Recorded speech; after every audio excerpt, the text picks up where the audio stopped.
சேலம்ல வந்து எவ்வளவு சார் வந்து கைப்பற்றுவாங்க? சேலம் மாவட்டத்தில் யார் யார் வந்து அங்க திமுக அதிமுகல யார் யார் வெற்றி பெறுவா? 2021ல ஏடிஎம்கே ஸ்வீப் பண்ணியிருந்தாங்க. 10 தொகுதியில வெற்றி, 1ல வந்து டிஎம்கே வெற்றி.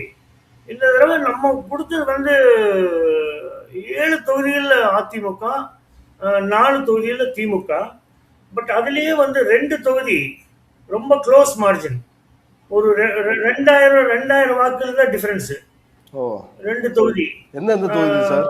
மேட்டூர், ஆ, இன்னொன்று வந்து ஆத்தூர். அது 2 தொகுதி. அதுல ஒரு தொகுதி வந்துடும் நினைக்கிறேன். ஏதோ ஒரு தொகுதி வரும். மேட்டூர் வந்து வந்துடும் நினைக்கிறேன் டிஎம்கேக்கு. கடைசியில பார்த்தா அது 6-5ல தான் முடியும்னு நினைக்கிறேன். ஓ 6-5 அந்த மாதிரி தான் வரும். பட் இப்போதைக்கு 7-4 தான். சார், வீரபாண்டி, சங்ககிரி இங்கெல்லாம் யாரு சார் ஜெயிப்பாங்க? இவர் பனமரத்துப்பட்டி ராஜேந்திரன் அவர் வந்து வெற்றி பெறுவாரா? இது சங்ககிரி டஃபா இருக்குங்க. டஃபா இருக்கு ஏடிஎம்கே எட்ஜ். வீரபாண்டியில டாக்டர் தருண் வந்து வெற்றி பெறுவார் இந்த தடவை.